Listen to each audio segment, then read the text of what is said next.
everyone, welcome to my channel. In today's video, I will be sharing my 2020 project pan with you all. And just a quick disclaimer, this is my first video that I'm posting to this channel, and I'm trying really hard to look directly into the camera and not my phone screen. So please bear with me as I'm learning and posting more and more videos to this channel. And so for my 2020 project pan, I'll first lay out the kind of guidelines. First, I have 10 products in one palette, and I would like to always have 10 products in this project with the addition of the palette. And so also my goal is to finish everything that's in this project. The palette, I have a couple exceptions, but otherwise I want to finish everything until it's completely empty, and I think I can do that in the year 2020. Additionally, if I do finish something quite early into the project and, throughout the year, I do plan on making this a rolling project and rolling new items in. So I have a variety of products, mostly makeup and then a couple other miscellaneous beauty items, so let's get started. I have the Bite Beauty lipstick in Chai. I'm sure a lot of you guys have seen this in project pans. It was a Sephora birthday gift a few years ago. And this is how much I have left. Not a whole lot. I'll also show where it is on a piece of paper to track my progress. It's a really, really pretty color. It's like a reddish, brownish, spicy, I guess, color. And I think it's definitely feasible to finish this within the first few months of the year if I really, really put my mind to it. Next, I have my Colourpop No Filter Concealer. This is the shade Pharaoh 2, and I primarily use this as an eye primer because it is just way too light. I tried to shade match myself in Ulta with this, and it just wasn't right. The other colors were too dark. I thought that, well, I think this one oxidizes, so it should be okay. And it really isn't. I can get away with using it under my eyes, but it is very, very brightening.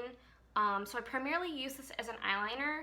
Now, this product doesn't really settle, but if I had to guess, I would say I'm just under halfway.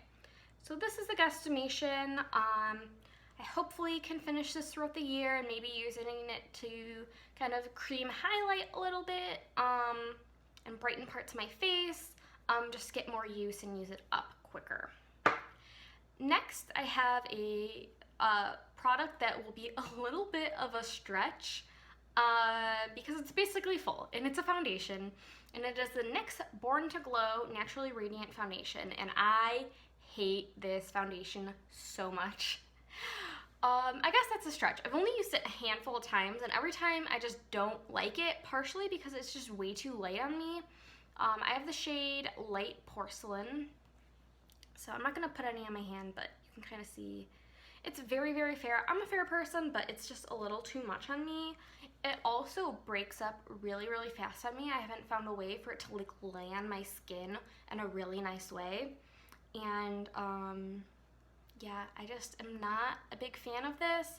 I'm going to try mixing it, and I did get a new primer for Christmas that I really, really, really enjoy. And so I'm going to try that with this foundation, and hopefully it'll lay down a little bit better, and I can work through this, maybe wearing it a couple times a week to get through it. Next, I have something that is very, very old in my collection. This Christmas, it just turned 5 years old in my collection, and it is the Becca Shimmering Skin Perfector in the shade Moonstone. So here you go. You can see I have a very, very big pan on it. I've hit side pan down here. I use this almost every day as my highlighter. I have multiple highlighters in my collection, but I almost always pick this one because I'm really trying to get through it. It's so old. It still looks really good on the skin. I'm wearing it right now. I've been trying to pan this for so long, and I'm getting a little discouraged. So that's why I'm including this in this project. And I know for sure I can finish this maybe within the first 6 months of 2020. And yeah, I love this highlight. It looks beautiful on the skin. It's a very natural highlight on me. I can build it up to be super glowy and blinding, so I really love this product. but I would like to get this out of my collection because I got it for Christmas in 2014 and it's getting very, very old. Still smells completely fine, still looks completely fine. It does have a 2-month shelf life according to the back of the package, but yeah, we're just gonna try to get through it. Next I have a primer, so I could almost do a full face with some of these products. It's the e.l.f. Poreless Putty Primer, and honestly, I just don't think this thing does very much. I still have quite a bit of product in there despite having a little bit of pan. Hold on, there you go, you can see I have quite a bit on the sides despite having some pan. So I expect this will take some time to get through, but I don't use this that much unless I'm like, oh, I should use that a little bit. So I'm putting this in the product to really push myself and get it out of my collection because it's just not the kind of primer I like. I like hydrating primers and pore filling primers around my nose area. And while this is, you know, for poreless, you know, to make your skin look poreless, I don't feel like it makes my makeup look good on top of it. So for that reason, I would like to get this out of my collection. Next, again, is kind of a little bit of stretch, but I think we can make it work. And that is the Wet n Wild Mega Glow Contouring Palette in Dulce de Leche. So this is my progress so far from having this for over a year. So I have a little bit of a dip on the bronzer contour side. I have significant pan on this side. I used to use this under my eyes. Now I use it to set my eyeshadow. This is what I did today, but maybe I can go back to using it under my eye to brighten. Wet n Wild is not a cruelty-free brand anymore. I forgot to say I am cruelty-free.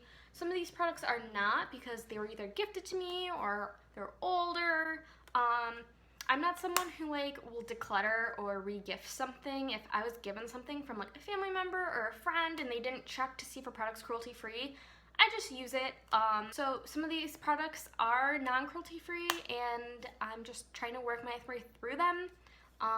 Yeah, so I just wanted to give that quick disclaimer. And yeah, I hopefully can get through this. I am probably going to declutter this if I don't finish it by the end of 2020, just because it's not my favorite and I have other things I like better than this. Next, I have my Colourpop Creme Gel Liner in the shade Crybaby. It's this light lavender color, and this is how much I have left. I don't like this very much. I know some people really love these, but I find it just breaks up on me, and it's not a very smooth line, and oh god, what else don't I like about it? It doesn't show up on top of eyeshadow for me. It like doesn't really like stick to my lid, and I don't find that it lasts very long in my waterline, which is not something I do very often anyway. So I want to use it, I want to get my money's worth, and then get it out of my collection. So next I have 3 items that are not makeup. They are just kind of general beauty products that I would like to use. So first I have the First Aid Beauty Facial Radiance Intensive Peel Extra Strength Exfoliator. So you put this on your skin for 1 to 5 minutes for as long as you can tolerate it, and it's just, what is it? It doesn't have the ingredients on here, I think, because it's a sample. It's like some sort of acid peel. And so I have about a little over halfway to go. I do enjoy this. I do find that it makes a difference in my skin. It's just not something I reach for a whole lot, and I don't really know why. So I just want to, you know, focus on this and keep it in the project and work my way through it because this is getting a little old. It has a 6-month shelf life. I think it's like a year, 2 years that I've had this, so we need to get through it. Next I have 2 non-cruelty-free items, and they are 2 Bath & Body Works items. This one I was given to you for Christmas quite a while ago, and this one I won at a baby shower. It was like in a gift basket. So this one is in Cucumber Melon. It's a body spray. I've tried to pan this before. So right now I'm about here. As you can see on the back side, I was like trying to progress it. This is where I was in May. This is where I was in August. And so I'm like here now. So I haven't made a whole lot of progress since May. Yeah, I just want to get through it. I love this scent, but it's not cruelty free. And I also just find that body sprays don't last very long on me. So I just want to get it out of my collection. A lot of these are, I don't like them, or they're fine, or they're old. This is old, this is not cruelty-free, and I'm not a big fragrance person, so yeah, just want to get this out of my collection. And the last out of the 10 products is the Champagne Apple and Honey Body Cream from Bath & Body Works. I'm about halfway. This is about a little over a year old. I got this in October last year. The black line is where I am now. If I bend the product. This is a little bit of a cheat because my boyfriend uses this when his chest is really dry. I just have other lotions I like better than this. I like Witch Baby Soap lotions, body butters. It smells great, but again, it's not cruelty-free. I'm sure it's past the, this does not have an expiry date on it. But yeah, I'm sure it's well past the open rate. So I just want to get it out of my collection, get it out of here, and work on my other lotions. And finally, we come to the palette, and that is none other than Modern Renaissance. She's pretty old, but she doesn't look too shabby. She has a little bit of a stain right here, but not too bad. And so, this is what she looks like on the inside. I have 5 pans. I have pan in tempera, and that's, I mean, there's some in the corners, but that's basically done. I don't really use it, and I don't care to repress it. I have, what is this one? Golden Ochre and Burnt Orange, and then the 2 shimmers, Vermeer and Primavera, are done. I'm pretty close to hitting pan on Warm Taupe and Bone Fresco, and I have pretty significant pan in every shade except for Red Ochre. And now this is where I have exceptions, so I want to finish every shade. The only ones I'm not really expecting to finish are Antique Bronze, right up here. What is this one? Cypress Umber, and then Red Ochre, just because I don't care for them very much. Maybe Venetian Red, because I don't really like that one either. So if I finish everything else, I'll be pretty happy. This is very, very old. I got it right when it was hyped up. And I can tell that the performance is not as good as it used to be. It's getting a little muddy. So I just want to get my money's worth. I want to get more use out of it. I love this palette. I would actually honestly repurchase this. But yeah, we're going to work on it and we're going to get it out of this collection. Alright everyone, thank you so much for watching. I hope you enjoyed, and let me know what you're project panning this year. I would love to know. I love watching these videos. And yeah, please like and subscribe, and I will see you in my next one.